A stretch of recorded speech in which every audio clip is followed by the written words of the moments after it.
Hello friends, this is Shahbaz and you are watching our YouTube channel Vidya। आज हम अपने channel का एक और वीडियो लेके आए हैं और ये वीडियो भी इंडियन कॉन्ट्रैक्ट की लेक्चर सीरीज का ही लेक्चर है। और आज हम इस वीडियो में बात करने वाले हैं एक बड़ी ही इंपॉर्टेंट टॉपिक के बारे में, जो है doctrine of privity of contract, अर्थात संविदा का संसर्ग बोलते हैं इसे, और इसी को संविदा की गुप्तता का सिद्धांत बोला जाता है। ये डॉक्ट्रिन बड़ी ही इंपॉर्टेंट डॉक्ट्रिन है इंडियन कॉन्ट्रैक्ट एक्ट की। अब क्या बोलती है डॉक्ट्रिन, कैसे डॉक्ट्रिन ये आई और कौन कौन से केस लॉज है, इसके क्या क्या एक्सेप्शन है, सारी चीजों के बारे में हम इस वीडियो में बात करने वाले हैं। तो सबसे पहले देखते हैं कि ये डॉक्ट्रिन आई कहां से, इसका इवॉल्व ये कहां से होती है। तो ये the doctrine is laid down the case of, एक केस था इंग्लैंड का इंग्लिश कॉमन लॉ का ट्रेडल बनाम एक्सटेंशन के। तो ये जो डॉक्ट्रिन थी सर्वप्रथम इसी केस में आई थी, जो ट्रेडल बनाम एक्सटेंशन का केस है। प्रिविटी ऑफ आपसे कोई क्वेश्चन पूछता है कि ये किस केस में आई थी, ट्रेडल बनाम एक्सटेंशन के केस में। दूसरी चीज, अब इस डॉक्ट्रिन का मतलब क्या होता है, तो बोल रहा है one who is not a party, जो संविदा का पक्षकार नहीं है, टू अ कॉन्ट्रैक्ट, एग्जाम्पल के तौर पर बात कर रहे हैं स्ट्रेंजर की, can not enforce the contract, वो कॉन्ट्रैक्ट को एनफोर्स नहीं कर सकता। अब देखिए, हमने प्रीवियस वीडियो में बात की थी कॉन्ट्रैक्ट को एनफोर्स की। अगर किसी एग्रीमेंट को एनफोर्स करते हैं तो वो एग्रीमेंट कॉन्ट्रैक्ट में कन्वर्ट होता है। और एनफोर्समेंट का मतलब होता है लीगल रेमेडी। अगर किसी चीज को लेके आपके पास लीगल रेमेडी है, समझिए दो पार्टी हैं, एक ए और बी, ए ने बी के साथ कोई कॉन्ट्रैक्ट किया, ये दो पार्टीज हैं। तो अब अगर ए ने बी के साथ कॉन्ट्रैक्ट किया और ये कॉन्ट्रैक्ट लीगल है, तो कल के दिन कोई भी विवाद होता है, कोई भी दिक्कत आती है, तो ये कौन सू करेगा, सू मतलब है कौन बात दायर करेगा, ए बी के विरुद्ध मामला दायर कर सकता है या बी ए के विरुद्ध। क्यों? क्योंकि ये दोनों पार्टीज हैं। अब यहां पे एक सी पार्टी है, सी पार्टी जो मतलब जिसके बीच में कॉन्ट्रैक्ट नहीं, ये कॉन्ट्रैक्ट से अलग व्यक्ति है। क्या ये सी नाम का व्यक्ति किसी भी कंडीशन में क्या इन दोनों के विरुद्ध मामला ला सकता है? तो जनरल रूल की हम बात करते हैं तो सी जो कॉन्ट्रैक्ट की पार्टी ने, ये क्या है, स्ट्रेंजर है, या हम इसको बोल सकते हैं थर्ड पर्सन। ठीक है, ये स्ट्रेंजर या थर्ड पर्सन किसी भी स्थिति में ए और बी के विरुद्ध बात नहीं ला सकता, क्योंकि जो मामला हुआ है वो किसके बीच में हो रहा है, ए और बी के बीच में। तो यही बात करते हैं कि कैन नॉट एनफोर्स, मतलब ये मामले को एनफोर्स नहीं करा सकता, कोई भी लीगल रेमेडी के लिए ये नहीं जा सकता। जनरल रूल तो आपका यही कहता है। अदर वर्ड्स में हम इसी चीज को पढ़ते हैं तो ये बोलता है स्ट्रेंजर टू अ कॉन्ट्रैक्ट, जो कॉन्ट्रैक्ट का स्ट्रेंजर मतलब जो अपरिचित है, कैन नॉट सू, वो क्या कर सकता है, सू मामले को सू नहीं कर सकता। Even such contract is for his benefit, अगर ये कॉन्ट्रैक्ट सी के बेनिफिट के लिए भी है तो जनरली ये क्या कर सकता है, सी फिर भी ए और बी के विरुद्ध कोई मामला दायर नहीं कर सकता, क्योंकि जो कॉन्ट्रैक्ट ए और बी के बीच में हुआ है, सी उसमें पार्टी नहीं है। तो जनरली अगर हमारे और आपके बीच में कॉन्ट्रैक्ट हुआ है तो इस कॉन्ट्रैक्ट को एनफोर्स या तो आप कराओगे या हम कराएंगे। मामला न्यायालय में लेके जाना है, या तो आप लेके जाओगे या हम लेके जाएंगे। तो थर्ड पार्टी हमारा मित्र या आपका मित्र जिसके साथ हमारा कोई कॉन्ट्रैक्ट नहीं हुआ, तो जनरली वो क्या नहीं कर सकता है, वो हमारे आपके ऊपर मामले को नहीं ला सकता। इसके बाद हम देखते हैं ये जो डॉक्ट्रिन है, ये एक लैटिन मैक्सिम या एक डॉक्ट्रिन पर बेस्ड है, ये सिद्धांत है प्रिविटी ऑफ कॉन्ट्रैक्ट, जिसको बोलते हैं जस्ट क्वास्टियम पेरिटो। ये आप क्या है, पेरिटो। इसका मतलब होता है no right in favour of third party, कोई भी जो तीसरा पक्षकार यहां किसकी बात की गई, सी की, तीसरे पक्षकार को कोई भी अधिकार प्राप्त नहीं होते। क्यों नहीं होते? अब यही जो डॉक्ट्रिन है ये इसी सिद्धांत पे काम कर रही है, इसलिए नहीं होते क्योंकि जो थर्ड पार्टी है वो क्या है, स्ट्रेंजर है और उसका कॉन्ट्रैक्ट से कोई लेना देना नहीं है।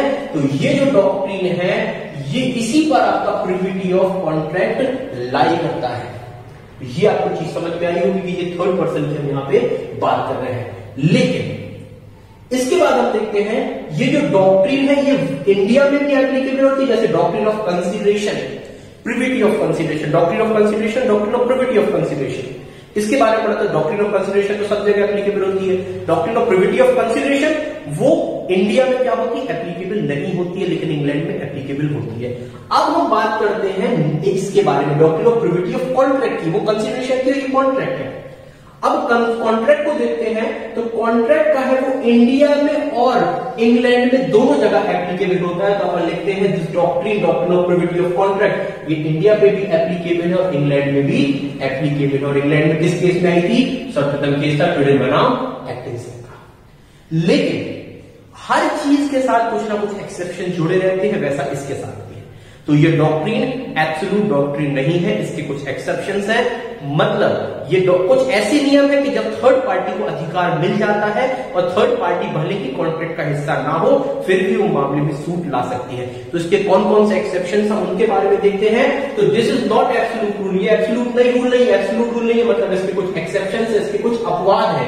अब इसके क्या क्या अपवाद है, कौन कौन से ऐसे कॉन्ट्रैक्ट्स हैं जिसमें थर्ड पार्टी को अधिकार मिल जाते हैं। जैसे कॉन्ट्रैक्ट रिलेटिंग टू मैरिज, शादी के जो कॉन्ट्रैक्ट वगैरह होते हैं उन कॉन्ट्रैक्ट में ए और बी के बीच अगर कॉन्ट्रैक्ट हो तो उसमें तीसरे पक्षकार को भी अधिकार मिल जाता है।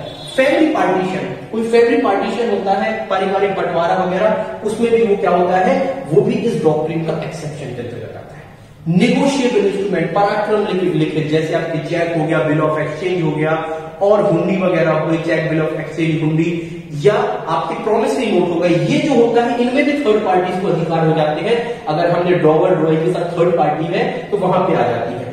चार्ज और ट्रस्ट, चार्ज और ट्रस्ट के क्रिएशन में इमूवेबल प्रॉपर्टी का चार्ज और ट्रस्ट का क्रिएशन हो रहा है, उसमें भी थर्ड पार्टी का अधिकार हो जाते हैं। एक्नॉलेजमेंट, अभिस्वीकृति या स्टॉपेल होता है जिसको विबंध बोलते हैं, ये भी इसका एक्सेप्शन है। इनमें भी जो आपकी थर्ड पार्टी है उसको कोई ना कोई अधिकार प्राप्त हो जाते हैं। इसके बाद जो मैटर कंज्यूमर प्रोटेक्शन से रिलेटेड होते हैं, जो कंज्यूमर प्रोटेक्शन से रिलेटेड मामले होते हैं वो भी इसका एक्सेप्शन है, उसमें भी तीसरे पार्टी को अधिकार प्राप्त हो जाते हैं। और आखिरी, इसके अलावा भी बहुत सारे एग्जाम्पल है। यहाँ पे जो हमारा एक एक्सेप्शन है इसका वो है कन्वेंशंस रनिंग विद लैंड, मतलब जो लैंड के साथ कन्वेनेंट्स होते हैं, कन्वेनेंट्स रनिंग विद लैंड, तो ये भी क्या है, इसका एक्सेप्शन के अंतर्गत आता है। तो ये फॉलोइंग कुछ एक्सेप्शन हमने देखे, इसके अलावा भी कुछ एक्सेप्शन होते हैं, लेकिन सारे के सारे तो पढ़ना पॉसिबल नहीं है यहाँ पे, लेकिन जितने भी आपको इंपॉर्टेंट है वो सारे बताते हैं। अब हम कुछ इंपॉर्टेंट केसेस के बारे में बात करते हैं जो इस डॉक्ट्रिन से कहीं ना कहीं संबंधित है। तो ये हमने यहाँ पे केसेस लिखे और अब आपको थोड़ा थोड़ा इस केसेस के बारे में बताते हैं। अब एक डटन वर्सेस पूले का केस है, ये बहुत पुराना केस है, सबसे पहले केस आया था। तो ये डटन वर्सेस पूले के केस में जो प्रिंसिपल्स आए थे, इसी प्रिंसिपल को ओवर रूल कर दिया था ट्यूडल बनाम एटकिंसन के केस में। और ये जो डटन वर्सेस पूले का केस है ये किससे संबंधित है, doctrine of privity of consideration से संबंधित केस है। और इसमें कुछ सिद्धांत दिए गए थे प्रिविटी ऑफ कॉन्ट्रैक्ट से संबंधित, डायरेक्टली प्रिविटी ऑफ कॉन्ट्रैक्ट नहीं थी लेकिन उससे संबंधित कुछ सिद्धांत दिए गए थे। लेकिन जब ट्यूडल बनाम एटकिंसन का केस आया तो उस केस में जो वो सिद्धांत कॉन्ट्रैक्ट से संबंधित दिए गए थे उनको ओवर रूल कर दिया गया था। और सर्वप्रथम जो आपकी doctrine of privity of contract थी वो आई थी ट्यूडल बनाम एटकिंसन के केस में। ये मेनली केस किसके अंतर्गत माना जाता है, ये mainly case doctrine of privity of consideration के अंतर्गत माना जाता है, लेकिन कुछ जगह पे इसको कॉन्ट्रैक्ट के अंतर्गत ही मान लेते हैं, क्योंकि इसमें जो आपका डॉक्ट्रिन ऑफ कंसीडरेशन कॉन्ट्रैक्ट आई थी उसमें क्या किया गया था, इस केस को ओवर रूल किया गया था। दूसरा, दल्ला new mercantile corporation limited versus sales of corporation limited 1950।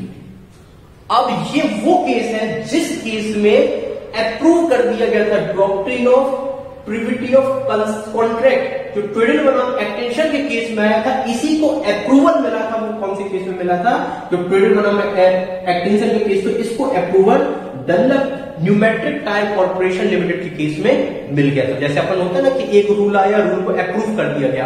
अब केस का एक सिद्धांत आया किसमें था, ट्यूडल बनाम एटकिंसन के, और इस सिद्धांत को डनलप वाले केस में अप्रूव कर दिया गया, तो उसको मान्यता दे दी गई थी इंग्लैंड के न्यायालयों ने। यहाँ ये क्या है, जो ये मामला है वो बिल्कुल सही है और ये जो डॉक्ट्रिन है वो सही है। तो आपको इस केस को भी बड़े इंपॉर्टेंट रूप से पढ़ना है। अब बात करते हैं इंडिया की।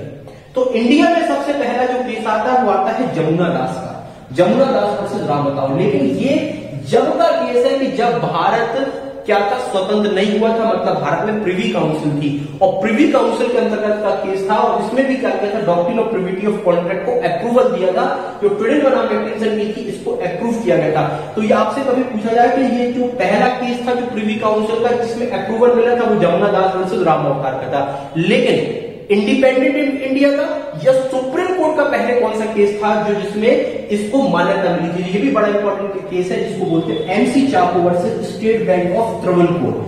इस केस में क्या किया था, इस केस में भी doctrine of privity of contract को अप्रूवल दिया था। एग्जाम में आपसे दो प्रकार से पूछा जा सकता है, या तो ये ऑप्शन में होगा या ये होगा। आपसे पूछा सकता है इंडिया में कौन सा केस पहला था, तो अगर ये ऑप्शन में है तो ये ऑप्शन में नहीं होगा, और ये ऑप्शन में है तो ये नहीं होगा। तो आप देख लीजिएगा ऑप्शन में क्या है। और वैसे ही अगर वहां पे क्या पूछा जा सकता है कि सर्वप्रथम केस कौन सा था, इंडिया का पूछा जाए तो आप इसको लगाइए, लेकिन अगर वो ये ऑप्शन में ना हो और ये वहां पे ऑप्शन में है तो आप इसको टिक कर दीजिएगा। और प्रोडक्ट बना मैकेनिज्म आप याद रखिए, ये सर्वप्रथम केसेस है। तो ये तो हुई आपकी doctrine of privity of contract. बाकी आपको अगर वीडियो अच्छी लग रही है तो वीडियो को लाइक करें, चैनल को सब्सक्राइब करें। हम ऐसी इंफॉर्मेटिव वीडियो समय समय पर आपके लिए लाते रहेंगे। Thank you for watching.